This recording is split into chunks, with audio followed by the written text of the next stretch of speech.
So if anybody would ask me what's art of hosting in one sentence, I suppose I'd say it's about building capacity to build capacity so people can host and harvest the conversations that really matter and get good work done in the world together. So what are the practices that help us lean in instead of fall away? 2 weeks ago I was in Austria, and it was a big and beautiful group, and there were some young people in this group, so they'd come as students, and they were 17, 18. Of course, at the beginning, they kind of leaned back with their arms crossed. What is this all about? But pretty quickly they leaned in, and on the night when we did the collective story harvest, a few of them stepped forward to be hosts for that event.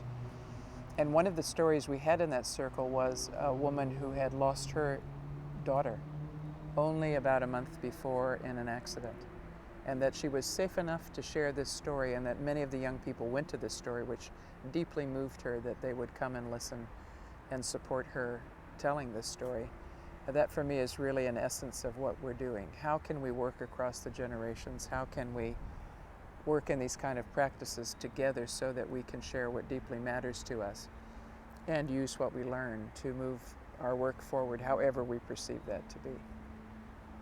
Art of hosting, like journalism, it's about powerful questions. So, what are the main and more important questions that you are living right now and directing your life and your path? As a story activist, I really learned that questions can be the doorway into good stories, and I have one that's been in the back of my mind for quite some time, which is what would happen if Europe decided to embody the story of peace that's at the heart of the European Union and be a force for good on the planet. I think there is a diversity in Europe and an ability to move across borders at this moment in time that makes this a very interesting place to be. It's why I'm here at the moment. And this particular story and the question that is around it, how do we attend to peace as a community and also within ourselves? How do we recognize that there have been borders in the past, but what do we do now to move across the borders to be well together? What could the 500 million citizens do that would be a force for good in this planet? I just think that's a very interesting question right now. Please tell me one word that it's important, one concept that it's important for you.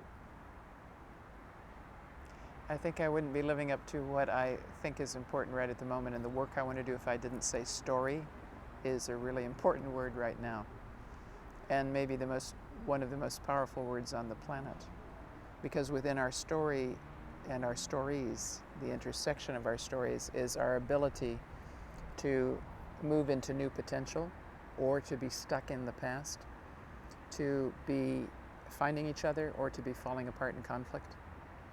It is all within the story. So a story can lift us up or a story can hold us down. The interesting thing is to be aware that we have a choice about it.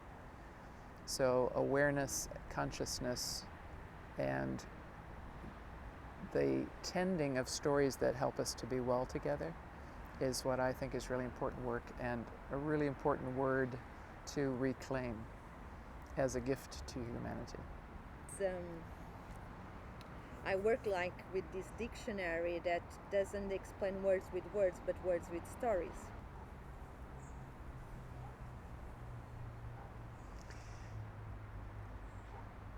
I've spent most of my life moving around the planet, and I haven't lived in my country of birth since I was 24.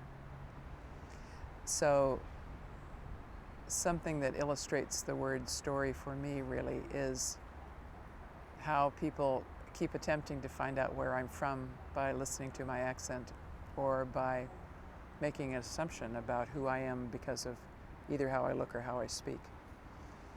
So living in New Zealand for 30 years, where I did learn a lot about not to judge a book by its cover, I really learned there you can't tell much about a person just by looking at them or just by listening to their accent.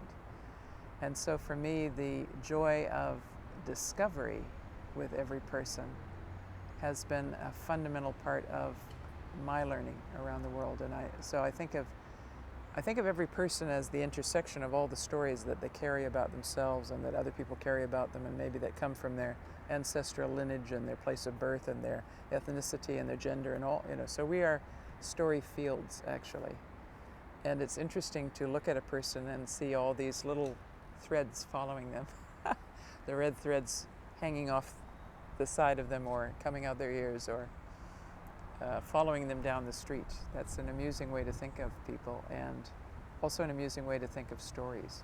And when you think of them like that, then maybe they aren't that oppressive or restricting. They could just be pulled out like a thread and go, look at that. Oh, look at that. Yes, and continue this line of thinking and picking one story from I don't know where in your body. Could you share one story, one experience that you had in your life that you would like that all humanity could have?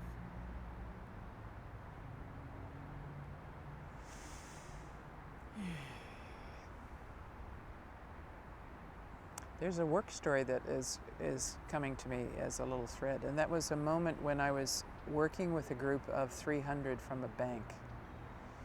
And if you can imagine falling in love with your client, that feeling of looking at all these guys, some of them in suits, of thinking, wow, I love you guys, you're just so cool. There's something really beautiful about you. And in the work that we did, which was over 2 days, there was this profound sense at certain moments I had of being one cell in a body of 300, that I was absolutely integral in that body, that I was doing the work I needed to do and they were doing the work they needed to do. And therefore there was this, I don't know if they felt it, but there was this loving surround for us in doing this work well together.